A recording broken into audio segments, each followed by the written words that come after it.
Do you ever find yourself in the season going and marking your queen, and then 2 weeks later you're looking through the colony and you just can't find her? You give up, come back a few weeks later and you find a queen that's not been marked. Or even more of a giveaway, you find a queen that's got that little tiny rim of blue or yellow left on her where it clearly was the queen that you marked, but the bees just decided to rub it off because it was water-based paint. I did that for years. It was the most annoying thing in the world. I moved away from water-based pens for marking queens a couple of years ago now. Best thing I ever did, because you mark the queen, you mark her once and she stays marked. I've tried pretty much every single brand of oil-based paint pens.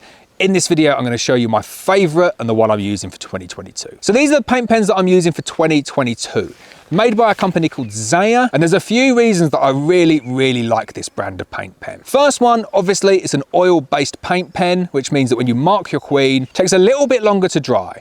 But once it's done, it's completely permanent. The bees can't rub it off. Once that queen is marked, she is going to remain marked forever. Next thing I really like about this one is they come with an ultra fine tip. It's a really good tip, based on a pump system, means that you don't end up splodging your queen with loads of paint. Stick it in the comments if you've done that. I'll be number one on the list. I've done that so many times. Really annoying. What I really like about that ultra fine tip though is the ability to do duplicate colors.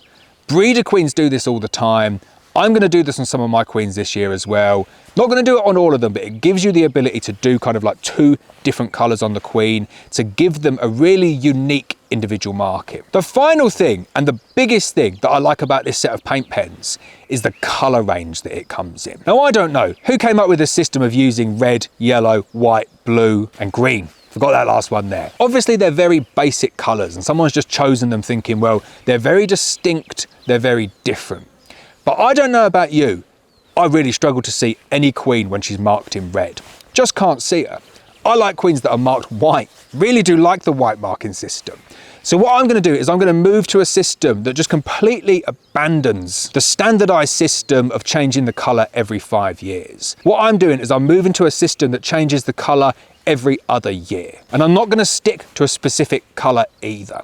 I'm just going to change it up, and I know that if 2022 is going to be a certain colour, then I can kind of reference that back. And I know you're going to kind of think, if it ain't broke, don't fix it, and I'll probably align a little bit to the colours where applicable. But I want to use neon orange, I want to use shocking pink, I want to use a kind of bright white or silver. I want something that's going to make the queen stand out and make my life as a beekeeper so much easier, as opposed to saying, oh, it's 2018, I've got to use red, going to use a water-based red pen, and it's going to rub off, and even if it doesn't rub off, I'm going to probably struggle to see that queen anyway. I know, I'm being a little bit harsh, I'm talking tongue-in-cheek, but the colours in this pack here are amazing. So as you can see here, we've got all of the standard colours. This pack here costs about $17.99, so it's really cheap. You're normally paying like £4 or £5 for a single Posca pen. I do not like Posca pens at all, just got no time for them. But this one here, you're paying $17.99 and you're getting 18 pens. So they're about £1 each. In terms of colours, you get your basic colours, so you get black, white, blue, red, yellow, pink, violet, orange, brown and green. All of the standard colours, if you want to go with that 5-year system, no problem at all. But then you get these fluorescent colours down here. And it's quite good, the fluorescent colours down there are pretty much lined up to where you want to be. I know there's a couple of different ones in there, but you get brilliant blue, hot pink, glowing green, flaming orange and lemon. Those colours are so much brighter when you actually mark up the queen and see her in the hive with like a hot pink or a flaming orange. Makes it so much easier to find the queen. You also get some metallic colours as well.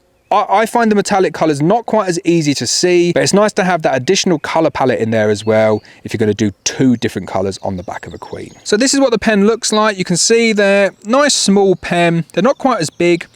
Oil-based ink, opaque ink with an extra fine point, xylene-free, non-toxic and safe, which is really important, and it writes on any surface. You can write on your beehives as well. I'm going to show you it on a frame down here, but as you can see, nice thin tip. And I just love that colour. This is probably the one that I'm going to use for this colour's queens, but I'm going to make a decision on that at a later date. In terms of the thickness though, you can see if you just do like little thin lines like that, you can get a really nice thin line. Much thinner than you can get with a Posca pen. If you need to though, you can get plenty of paint out on it. I'm always really careful to never pump it when you've got a queen nearby. All of the pens do this. If you go down, you can see the amount of paint that comes out like that. You're going to absolutely splodge your queen. So what I'll do is I'll kind of go away, splodge it somewhere, get some paint out, and then you can go straight in and you can use it on a really thin basis like that. And as you can see, as I'm writing away there, you're not getting any big splodges coming out. It's very controllable. Paint flows really, really well. And as you can see, it's a really good color to be able to look at. So looking at the pens in the pack there, you can see the ones that stand out. That yellow there is a lot darker than, say, the neon yellow. The orange looks like a very good one for me. My personal favorites there, I think, is that white, that light green, the shocking orange, and then that pink as well. Really nice range of colors though. They're going to last you for years. So there you go. That's my tip for oil-based pens. They're the ones I'm going to use in 2022. Highly recommended by me. If you've never marked a queen before, check out this video here where I show you all the steps to successfully mark your mated queens.